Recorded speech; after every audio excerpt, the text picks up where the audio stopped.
나이가 들수록 건강의 중요함을 점점 더 깨달아갑니다. 그러나 건강 걱정은 하면서도 정작 건강을 위한 노력은 그토록 열심히 하지는 않는 것 같습니다. 운동도 열심히 하고 클린푸드를 통해 건강을 챙겨야 하는 줄은 아는데 저는 현재 운동도 게을리하는 것 같고 가끔은 정크푸드도 먹는 나쁜 식습관을 가지고 있습니다. 이런 생활을 계속하면 당뇨도 생길 것이고 고지혈증도 생길 것이 뻔한데도 말이죠. 여러분들은 어떠신가요? 빵이나 면을 즐겨 먹진 않으나 옆 사람이 먹자고 하면 함께 먹게 되는 경우가 생기곤 합니다. 탄수화물이 혈당을 올린다는 것은 잘 알지만 빵이나 면은 중독성이 있는 것 같습니다. 밥은 밥대로 먹고 빵배는 또 따로 있습니다. TV에서 빵 먹는 장면이 나오면 가끔은 빵의 향기가 그리울 때도 있지요. 15년 넘게 당뇨인 80대 어머니는 의사가 당화혈색소 수치 보고 약 성분을 높이거나 낮출 뿐 식사에 대한 조언은 해주지 않는다고 합니다. 그래서 현미밥 위주로 드시며 과일은 달아서 거의 안 드시고 당뇨에 좋다는 여주 우린 물을 드시면서 본인 나름대로 관리를 하시는데 영양학적으로 부족한지 해가 갈수록 말라만 갑니다. 건강에 관한 문제는 나이 드신 분들만의 이야기는 아닙니다. 40세 전후의 직장인 100명이 있다면 그중 20%가 건강 상류층이고 나머지 80%는 안타깝게도 건강 하류층이라고 합니다. 그 격차를 40세 때는 좀처럼 자각하지 못하다가 50대에 접어들 무렵부터 현실적인 질병으로 나타난다고 합니다. 직장인 사이에 건강 격차를 초래하는 것은 무엇일까요? 그것은 바로 매일 먹는 식사입니다. 먹는 것은 일반적으로 생각하는 것보다 훨씬 더 크게 건강을 좌우할 뿐 아니라 업무 성과에도 영향을 미칩니다.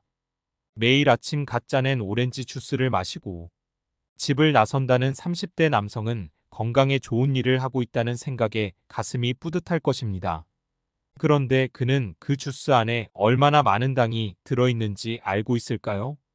굳이 오렌지를 갈아서 주스로 마시는 바람에 고혈당 상태가 되어 당뇨병을 비롯한 다양한 질병에 스스로 다가서고 있다는 사실을 알고 있을까요? 20대에서 30대 초반까지는 식사에 신경 쓰지 않았어도 별 문제가 없었을지도 모르지만 나이가 들게 되면 서서히 몸의 기능이 떨어지고 업무 성과도 나빠질 수 있습니다. 그래서 30대 중반 이후에는 몸에 무엇을 넣을 것인지, 식사를 어떻게 관리해 나갈 것인지를 잘 판단해 최선의 선택을 해야 하며 여기서 건강 격차의 갈림길이 시작된다고 합니다. 당뇨병 전문의로 지난 38년 동안 20만 명이 넘는 환자를 진료해온 의사의 이야기를 지금부터 들어보겠습니다. 오늘은 첫 번째 시간 잘못된 식사 1편 무엇을 먹을까요? 에 대한 내용으로 탄수화물과 혈당치 관리가 건강관리의 최대 열쇠인 이유를 알아보고 매일 먹어왔던 몇 가지 식품들의 문제점을 알아보겠습니다. 이 영상 끝까지 보시면 내가 그동안 먹어왔던 흰쌀밥, 음료수 등 탄수화물의 문제점과 올바른 식사란 어떤 것인지 알게 되실 것입니다. 영상의 내용은 책의 내용을 기반으로 설명드리며 책의 저자인 마키타 젠지는 일본의 저명한 당뇨병 전문의이며 2003년부터 당뇨병을 비롯한 생활습관, 비만 치료를 전문으로 하는 에이지 마키타 클리닉을 도쿄 긴자에 열고 현재까지 20만 명 이상의 환자를 진료하고 있습니다. 여러 여건상 책의 일부만을 설명드리니 시간 되시는 분들은 책 전체 내용을 읽어보시면 저자의 뜻을 이해하는데 더 많은 도움이 되실 것입니다. 책 제목 식사가 잘못됐습니다. 지은이 마키타 젠지, 편애니, 더난 출판, 탄수화물 중독 테트스를 먼저 해볼까요? 체크리스트를 알려드릴 테니 집중하셔서 예라고 답한 것이 몇 개인지 세어보시기 바랍니다. 속도가 빠르면 영상을 멈추고 천천히 세어보셔도 좋습니다. 1. 아침을 제대로 먹었는데도 점심 전에 허기를 느낀다. 2. 정크푸드나 단 음식을 먹기 시작하면 멈추기 어렵다. 3. 식후에도 만족감을 느끼지 못할 때가 있다. 4. 음식을 보거나 냄새를 맡으면 먹고 싶어진다. 5.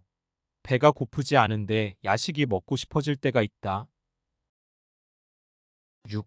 어쩐지 야식이 당긴다. 7. 과식한 다음에는 나른한 느낌이 든다. 8. 점심을 먹고 나면 지치거나 공복감이 느껴진다. 9. 배가 부른데도 계속 먹을 때가 있다. 10. 다이어트를 해서 요요 현상이 일어난 적이 있다. 잘 세어보셨지요? 예라고 답한 것은 몇 개인가요? 0개에서 2개는 중독은 아니라고 합니다. 3개에서 4개는 가벼운 중독이라고 하네요. 5개에서 7개는 중간 수준의 중독이라고 합니다. 8개에서 10개는 심한 중독이라고 합니다. 심한 중독까지 나오신 경우는 없으시길 진심으로 바랍니다. 탄수화물 중독 테스트를 먼저 하신 이유가 있으신가요? 탄수화물 중독 테스트를 먼저 해본 이유는 탄수화물로 인한 혈당 관리가 건강 관리에 매우 중요하기 때문입니다. 높은 혈당치가 비만을 낳고 암, 치매까지 만병의 근원이라고 하는데 혈당치가 건강 관리에 중요한 이유를 알려주세요. 이제 혈당치라는 말은 웬만한 사람이면 다 알고 있습니다. 그런데 이 혈당치가 사실은 당뇨병뿐 아니라 건강 상태의 모든 것을 결정한다 해도 과언이 아닙니다.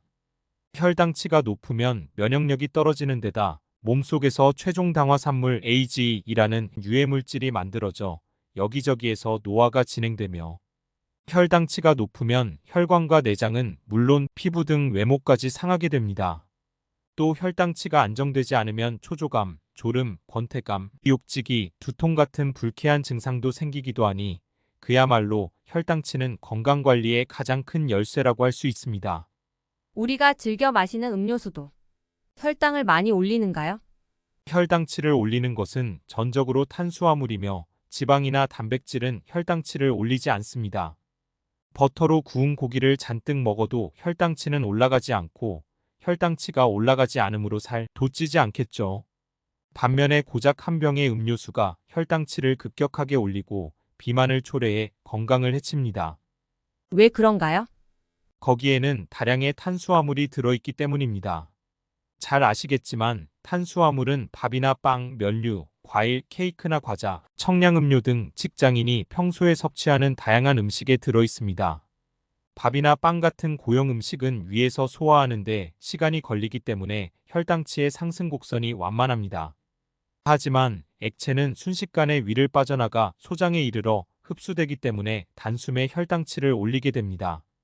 액체 상태의 탄수화물은 입에 들어가자마자 혈당치를 올리기 시작해 30분 후에는 정점에 다다르게 되며 캔커피 하나를 마시면 당뇨병이 없는 건강한 사람도 30분 후에는 혈당치가 140 정도까지 치솟게 됩니다. 이것을 혈당 스파이크라고 합니다. 한편으로 혈당치가 급격히 올라간 것을 알아차린 몸은 그것을 낮추기 위해 췌장에서 다량의 인슐린을 분비하게 되고 그 결과 혈당치가 급격하게 떨어집니다. 혈당치가 크게 떨어지면 들뜬 기분이 단숨에 가라앉으면서 초조해지거나 톡이나 졸음이 느껴지는 등 불쾌한 증상이 나타납니다.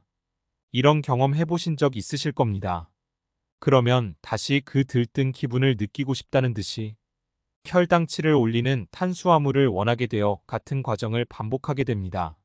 이것은 탄수화물 중독이라는 뇌가 이상한 상태에 빠지는 매우 심각한 증상입니다. 그러나 정작 중독에 빠진 당사자 자신은 그런 사실을 전혀 자각하지 못합니다. 사실 청량음료 등을 만드는 업체는 인간의 지복점을 면밀히 계산하여 제품을 설계합니다. 바꿔 말하면 이들은 탄수화물 중독 환자를 늘림으로써 이익을 얻고 있습니다. 실제 음료수를 많이 마셔서 문제가 된 사례를 들 수 있나요? 한 40대 여성이 한여름에 탈수 증상을 일으켜 병원으로 이송되었다가 의사로부터 스포츠 음료를 자주 마시라는 권유를 받았습니다. 이후 그 여성은 중학생 아들에게도 동아리 연습 중에 스포츠 음료를 마시라며 매일 1.5에서 2리터쯤 되는 병을 건네주었는데 그런 생활이 1년쯤 이어지던 어느 날 아들은 운동장에서 쓰러졌고 중증 당뇨병에 걸렸다는 진단을 받았습니다. 스포츠 음료뿐 아니라 탄수화물이 들어간 청량음료를 벌컥벌컥 마시다 졸도하는 비극이 일본뿐 아니라 전 세계적으로 문제가 되고 있으며 특히 아이들은 이런 음료에 중독되기 쉽습니다. 10대에 중증 당뇨병에 걸리면 어떻게 될까요? 30대가 될 무렵에는 투석을 받아야 할지도 모릅니다. 반응성 저혈당은 이런 비극의 서막이라는 사실을 명심하기 바랍니다. 그러면 우리가 흔히 먹는 음식 중 우리 몸을 망치는 탄수화물 식품에는 어떤 게 있을까요?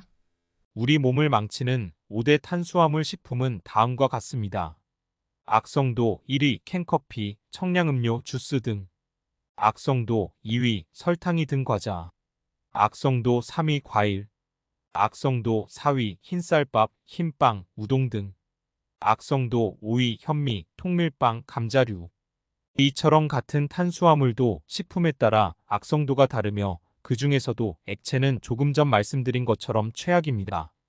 인간이 본래 갖고 있는 소화, 흡수 시스템과 전혀 맞지 않기 때문이며 탄수화물을 섭취할 때는 자연의 형태에 가까운 음식, 잘 씹어야 하는 음식을 소량 먹는 것으로 그쳐야 합니다. 그렇다면 이렇게 흰 쌀밥을 적게 먹는 등 우리가 즐겨 먹어왔던 탄수화물을 줄이면 배고프지 않을까요? 그런 고민은 이렇게 하시면 됩니다. 우리 몸에서 단백질은 피와 살을 만드는 중요한 영양소이므로 탄수화물을 제한하는 식생활을 시작했다면 단백질을 효과적으로 섭취하는 방법을 고민해 봐야 합니다.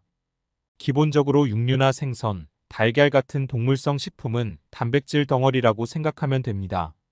다만 가공된 소시지류는 첨가물에 발암성 물질이 들어있으므로 피하는 것이 좋겠죠.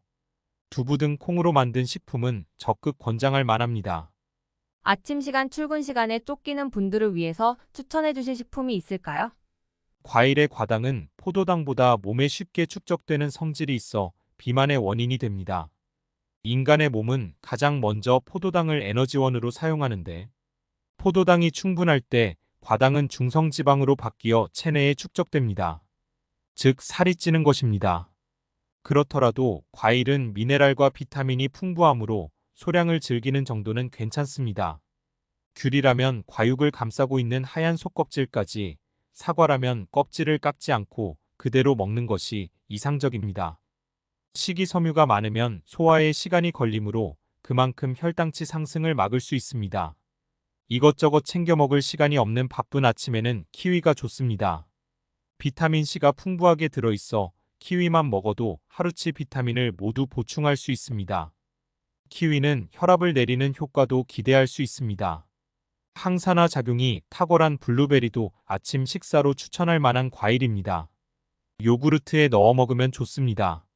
참고로 아침에 먹는 과일로 애용되는 바나나는 가장 탄수화물이 많은 과일입니다.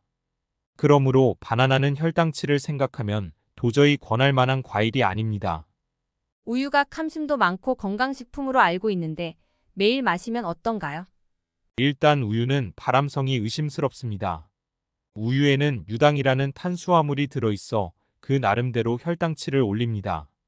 우유를 과도하게 섭취한 것이 제1형 당뇨병의 원인이 되었다는 연구 결과도 있습니다. 젖소가 먹는 사료가 유전자가 조작된 외국의 곡물일 가능성도 있습니다. 그렇게 생산된 우유를 과도하게 섭취한 것이 아토피나 천식을 비롯한 다양한 질환의 원인이 된다는 주장도 있습니다. 특히 대장암과의 관계가 의심받고 있습니다. 이런 설이 아직 결론이 난 것은 아니지만 확실히 부정할 수도 없습니다. 부정할 수 없는 한 우유는 많이 먹지 않는 편이 낫습니다. 대다수 사람들이 우유를 마심으로써 칼슘을 섭취하여 골다공증을 예방할 수 있기를 바랄 것입니다. 그런데 칼슘을 흡수하려면 마그네슘이 꼭 있어야 한다는 것 알고 계신가요? 우유에는 마그네슘이 거의 들어있지 않아 기대하는 효과를 얻을 수 있을지 모르겠습니다. 이런 이유로 나는 우유보다 두유를 추천합니다. 항산화 작용을 하는 이소플라본이 풍부한 콩으로 만든 두유는 100점 만점을 줄 만큼 우수한 식품입니다. 이소플라본은 여성의 갱년기 장애에도 효과가 있다고 밝혀졌습니다. 매일 요구르트를 마시는 건 어떤가요? 요구르트는 우유로 만들지만 그 제조 과정에서 유당이 분해되기 때문에 우유를 마실 때보다 혈당치가 크게 올라가지 않습니다.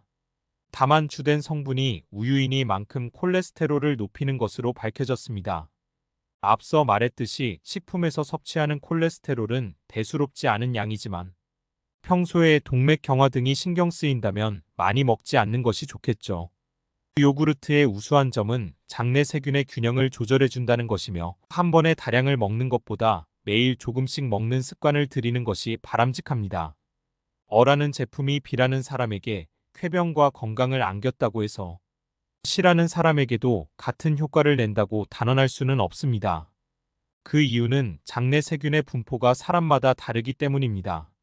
그렇다고 자신의 장내 세균을 조사할 수도 없는 노릇이고 어떻게 해야 할까요?